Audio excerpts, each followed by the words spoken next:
Welcome to secret of சமையல். இன்னைக்கு நம்மளோட சேனல்ல நாம பார்க்க போறது ரொம்ப டேஸ்டியான ஹெல்தியான ஒரு குழம்பு ரெசிபி. இது வந்துட்டு பூண்டு குழம்பு. இந்த பூண்டு குழம்ப நீங்க செஞ்சு ஒரு வாரம் வரைக்கும் வெளியிலேயே கூட வச்சுக்கலாம், ஒன்றும் ஆகாது. ஃப்ரிட்ஜில் வச்சிட்டீங்கன்னா 1 மாசம் வரைக்கும் கூட நீங்க வச்சு யூஸ் பண்ணலாம். ரொம்ப டேஸ்டியா இருக்கும். சாதத்தோட போட்டு சாப்பிட்டா கூட ஒரு அப்பளம் வந்துச்சுன்னா வேற எதுவுமே தேவையில்லை. அவ்வளவு சூப்பரான ஒரு குழம்பு. வீடியோக்குள்ள போறதுக்கு முன்னாடி எங்களோட சேனலுக்கு இப்ப முதல் முறையா வரீங்கன்னா வீடியோ கீழே இருக்கிற சப்ஸ்கிரைப் பட்டனை மறக்காம பிரஸ் பண்ணிக்கோங்க. பக்கத்துல இருக்கிற நோட்டிபிகேஷன் வெளியும் மறக்காம கிளிக் பண்ணிக்கோங்க. அப்பதான் ஃபியூச்சர் நோட்டிபிகேஷன்ஸ் உங்களுக்கு உடனே வந்து சேரும். சரி வாங்க வீடியோக்குள்ள போலாம். இந்த செம்ம டேஸ்டியான பூண்டு குழம்பு எப்படி செய்யலாம்னு பாக்கலாம். வடச்சட்டி அடுப்புல வச்சிருக்கேன். நம்ம கொஞ்சம் மசாலா பொடி ரெடி பண்ணிக்க போறோம். இதுக்கு வந்துட்டு நான் 1 டீஸ்பூன் அளவுக்கு மல்லி விதை எடுத்திருக்கிறேன். 1 பிஞ்ச் வெந்தயம், அதே மாதிரி ஒரு 2 சிட்டிகை கடுகு, 1/2 டீஸ்பூன் உளுத்தம்பருப்பு, 1/2 டீஸ்பூன் கடலைப்பருப்பு, ஒரு 10-12 மிளகு எடுத்து வச்சிருக்கேன், ஒரு 1/2 டீஸ்பூன் அளவுக்கு சீரகம். எல்லாத்தையும் நம்ம ட்ரை ரோஸ்ட் பண்ணிக்க போறோம். மிளகா உங்க காரத்துக்கு தேவையான அளவுக்கு வர மிளகா நான் 3 மிளகா எடுத்துருக்கேன். இது எல்லாத்தையுமே நல்லா ட்ரை ரோஸ்ட் பண்ணிக்கலாம்.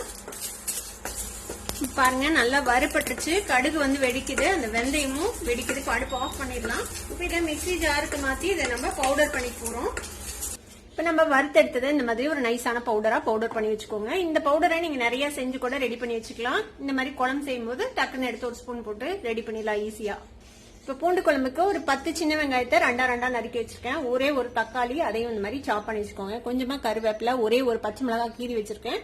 ஒரு 2 கை அளவுக்கு பூண்டு, இது கிட்டத்தட்ட ஒரு 5 கட்டை பூண்டு இருக்கும். அந்த அளவுக்கு பூண்டு உளிச்சு வச்சிருக்கேன். இப்போ ஒரு வடச்சட்டியில நம்ம நல்லெண்ணெய் விட்டுக்கலாம். இதுக்கு கொஞ்சம் எண்ணெய் அதிகமா விட்டீங்கன்னா ரொம்ப நாளைக்கு நீங்க வச்சு சாப்பிடலாம். இந்த குழம்பு சீக்கிரமே கெட்டு போகாது. ஒரு 2 டேபிள் ஸ்பூன் அளவுக்கு எண்ணெய் விட்டுருக்கேன் நல்லெண்ணெய். இப்போ இதுல கொஞ்சமா கடுகு சேர்த்திக்கலாம். கூடவே கொஞ்சமா உளுத்தம் பருப்பு, கொஞ்சமா கடலை பருப்பு சேர்த்திக்கோங்க. இந்த கடலை பருப்பு உளுத்தம் பருப்பு செவந்ததும் நம்ம எடுத்து வச்சிருக்கிற எல்லாத்தையுமே ஒரே டைம்லயே போட்டுற போறோம்.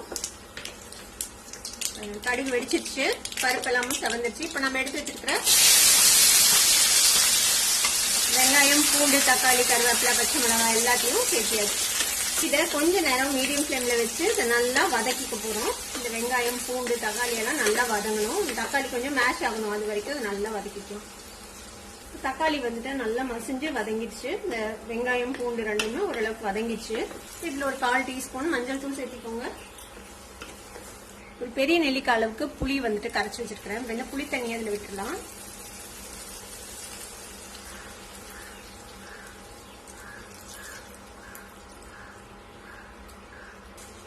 இது கூடவே கொஞ்சமா தண்ணி விட்டுக்கலாம், இந்த பூண்டெல்லாம் வேகிறதுக்காக. குழம்புக்கு தேவையான அளவுக்கு உப்பு சேர்த்திக்கலாம். கல்லுப்பு சேர்த்திக்கோங்க, அதுதான் நல்லா இருக்கும். இப்ப இதை மூடி போட்டு இந்த புளி தண்ணியோட பச்சை வாசனை போய் இந்த எல்லாமே நல்லா சாஃப்டா வேகணும். அது வரைக்கும் நம்ம இதை வேக வச்சுக்க போறோம். இப்போ ஒரு 6-7 நிமிஷம் புளி ஊத்துனதுக்கு அப்புறம் வெந்திருக்கு. நம்ம ஓபன் பண்ணி பார்க்கலாம். இப்போ புளி நல்லா பச்சை வாசனை போய் சுண்டிடுச்சு பாருங்க. பூண்டு, வெங்காயம் எல்லாமும் நல்லா சாஃப்டா வெந்துருச்சு. இப்போ இந்த ஸ்டேஜ்ல நம்ம பொடி பண்ணி வச்சிருக்கோம்ல இந்த மசாலா பொடி, அந்த பொடியை சேர்த்திடலாம். இந்த பொடியை இதோட சேர்த்து நல்லா மிக்ஸ் பண்ணி விட்டுருங்க.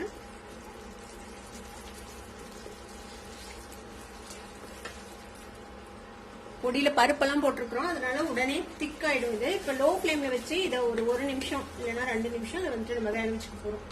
இப்ப இதை மூடி போட்டு ஒரு 2 நிமிஷம் விட போறோம். எண்ணெய் தெளிய வரைக்கும் நம்ம வெயிட் பண்ணலாம்.